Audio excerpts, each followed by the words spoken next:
तर तिकडे साईंच्या शिर्डीत नवीन वर्षाचं स्वागत मोठ्या जल्लोषात करण्यात आलंय। मंदिराच्या दर्शन रांगांसह साई मंदिर परिसरात भाविकांनी तोबा गर्दी केली होती। मध्यरात्री 12 वाजता साई भक्तांनी एकच येत जल्लोष साजरा केला। साई नामाच्या जयघोषाने नवीन वर्षाचं स्वागतही केलं। नवीन वर्षाचं स्वागत साई दरबारी करता यावं म्हणून साई भक्त शिर्डीत दाखल झाले। साई मंदिराला आकर्षक अशी विद्युत रोषणाई करण्यात आली, तर द्वारकामाई परिसरात भाविकांचा उत्साह देखील दिसून आला।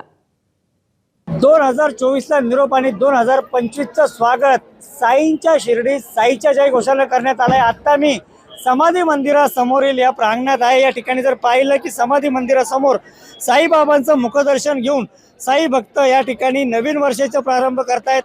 काही मिनिटांपूर्वीच या ठिकाणी नवीन वर्षाला सुरुवात झाली आणि बरोबर 12 वाजल्यानंतर एक मोठा जयघोष साई भक्तांनी केला आणि त्यानंतर आता या ठिकाणी साई भक्त साईबाबांचं मुखदर्शन घेऊन तरी आपल्या नवीन वर्षाची सुरुवात करण्यासाठी या ठिकाणी गर्दी करतायत। राज्यच नव्हे तर देशभरातून भाविक या ठिकाणी आलेले आहेत आणि गेल्या 3 दिवसांपासून ही गर्दी कायम आहे आणि आज देखील नवीन वर्षाच्या स्वागतासाठी या ठिकाणी भक्तांची मोठी गर्दी या ठिकाणी दिसून येते।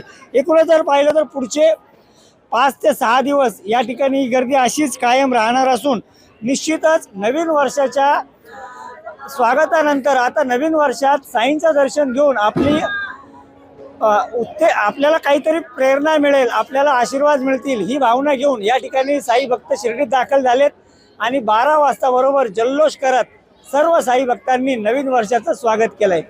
नितीन ओझा, एबीपी माझा, शिर्डी।